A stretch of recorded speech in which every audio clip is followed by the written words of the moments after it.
সম্মানিত মাছ চাষি ভাইরা আসসালামু আলাইকুম। আমরা আজকে কথা বলবো অরিজিনাল মনোসেক্স তেলাপিয়া মাছের বৈশিষ্ট্য এবং এই মাছ চাষ করে আপনারা 4 থেকে 5 মাসে কিভাবে বাজারজাত করতে পারবেন এবং কোন কোন ধরনের খাবার খেলে দ্রুত এই মাছ বড় হয়।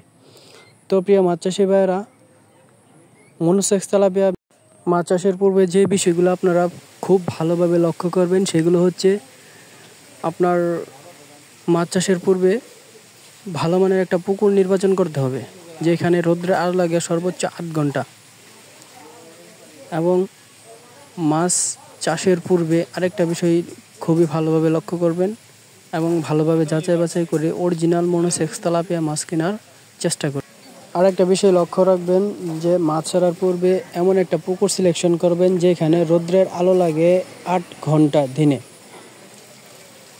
8 ঘন্টা রৌদ্রের আলো লাগে এমন একটা পুকুর সিলেকশন করবেন। আর যদি পুকুরের চারপাশে ঝোপঝাটি থাকে, উপরে গাছপালা থাকে, তা কেটে সুন্দর করে ছাঁটাই করে নেবেন।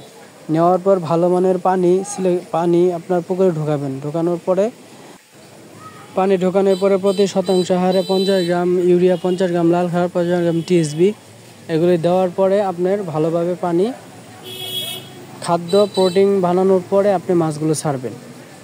তারপরে এই মাছ ছাড়ার পরে প্রতিদিন হারে আপনি খাবার দিবেন। মাছের হারে আপনার প্রতিদিন পাউডার দিবেন।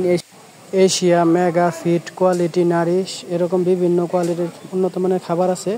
এই মাছগুলোকে আপনারা এরকম ধরনের খাবার খাবেন এবং মাছগুলো হচ্ছে কিনা সেদিকে লক্ষ্য রাখবেন।